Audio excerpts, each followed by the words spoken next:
You know, it was 1 year ago this week that we spoke on the telephone, Mr. President. It was very late at night in Washington, very early in the morning here in Kyiv.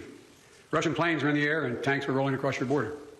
You told me that you could hear the explosions in the background. I'll never forget that. And the world was about to change. I remember it vividly. Because I asked you next, I asked you, what is there, Mr. President? What can I do for you? How can I be of help? And I don't know if you remember what you said to me, but you said, and I quote, gather the leaders of the world, ask them to support Ukraine. Gather the leaders of the world and ask them to support Ukraine. And you said that you didn't know when we'd be able to speak again. That dark night, 1 year ago, the world was literally at the time bracing for the fall of Kyiv. Seems like a lot longer ago than a year, but think back to that year. Perhaps even the end of Ukraine. You know, 1 year later, Kyiv stands, and Ukraine stands. Democracy stands.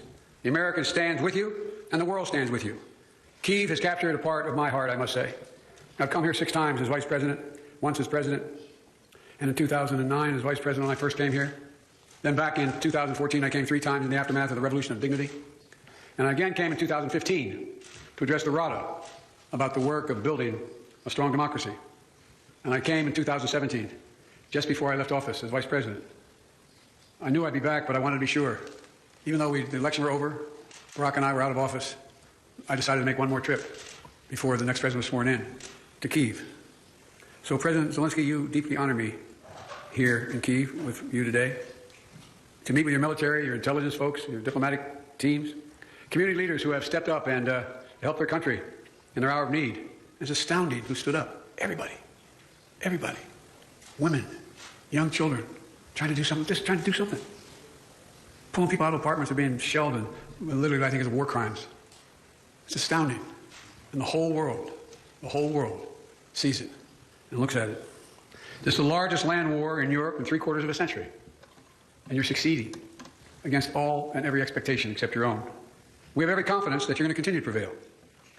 You know, from the moment I first received an intelligence report in the fall, about a year ago, we were focused on determining how do we rally the rest of the world? How do I help you with the promise you asked me to make, to rally the world? Well, how do you succeed? How do you get a world to respond to a prosperous economy, a confident democracy, a secure and independent state, when United Americans of all political backgrounds decided that they would step up? American people know it matters. Unchecked aggression is a threat to all of us. We built a coalition of nations from the Atlantic to the Pacific, NATO in the Atlantic, Japan in the Pacific, I mean, across the world. The number of nations stood up over 50. Help Ukraine defend itself with unprecedented military, economic, and humanitarian support.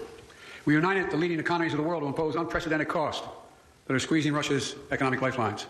Together, we've committed nearly 700 tanks and thousands of armored vehicles, 1,000 artillery systems, more than 2 million rounds of artillery ammunition, more than 50 advanced launch rocket systems, anti-ship and air defense systems, all defend Ukraine, and that doesn't count the other $500 million we're announcing with you today and tomorrow. That's going to be coming your way. And that's just the United States in this piece.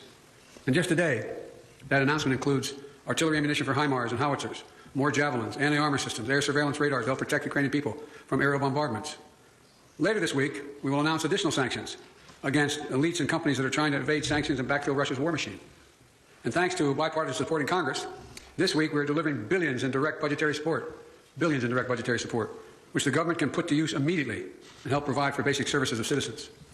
The cost that Ukraine has had to bear has been extraordinarily high, and the sacrifices have been far too great. They've been met with them far too great. We mourn alongside the families of those who have been lost to the brutal and unjust war.